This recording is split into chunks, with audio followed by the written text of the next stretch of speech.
দেশের পুরো supply chain AI মডেলে অন্তর্ভুক্ত করা হবে বলে জানিয়েছেন বাণিজ্য, শিল্প, পাট ও বস্ত্রমন্ত্রী খন্দকার আব্দুল মুক্তাদির।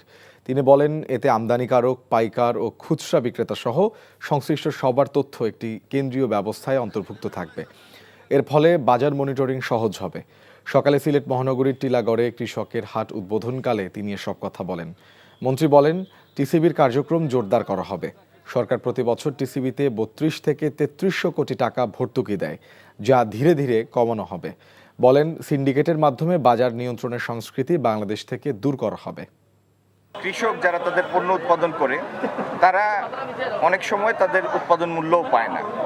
আবার ভোক্তা পর্যায়ে যখন পণ্যটা আসে তখন দেখা যায় যে সেটি ক্রয় সীমার বাইরে।